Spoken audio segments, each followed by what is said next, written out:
sites where you can do anything from purchase heroin to buy guns to hire somebody to kill somebody. There are murder-for-hire sites.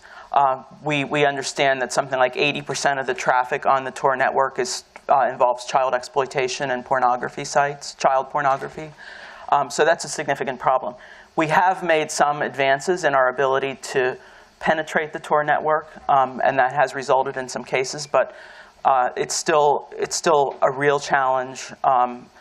There's a lot of, again, this goes back to my point earlier about how internationalization of the internet, I guess not internationalization of the internet, but the fact that the internet is so international is a huge challenge. And when you add in the Tor network, that makes it even more of a challenge, because a person may be sitting in Romania engaging in some child exploitation activity that is making its way to the United States, and it's very difficult to locate those people. It's even more difficult to find them and actually bring them to justice. So it is a very significant tool of cyber criminals. In terms of your ability to bring cases, when you want to take down a certain network, is it that in some cases it's completely impossible, or it just takes longer, or there's more international coordination? I mean, how, looking back at your time doing sort of real world or offline world gangs, those cases obviously took a long time and had big challenges too. Mm-hmm. Is there a large gap there, or is it just a different set of skills that government and the FBI has to learn? So I would say it's both. I mean, traditional law enforcement skills definitely play into cyber investigations.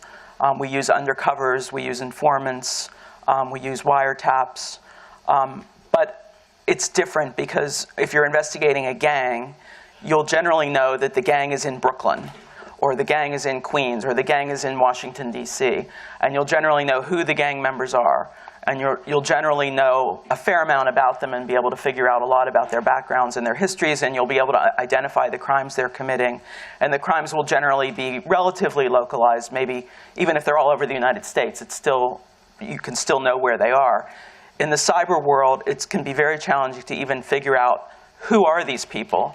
There are a lot of loose networks of people who may band together, for example, to engage in one hack, say a hack of a retailer, and then sell the stolen information and the stolen credit cards at Carter forums online.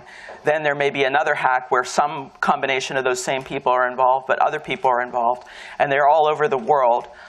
They may be sitting in one country and using servers that are in another country, where the victims are in a third country, and then the money's flowing back to a fourth country. So it can be extremely challenging to identify people, to link them together, to trace the money. It's a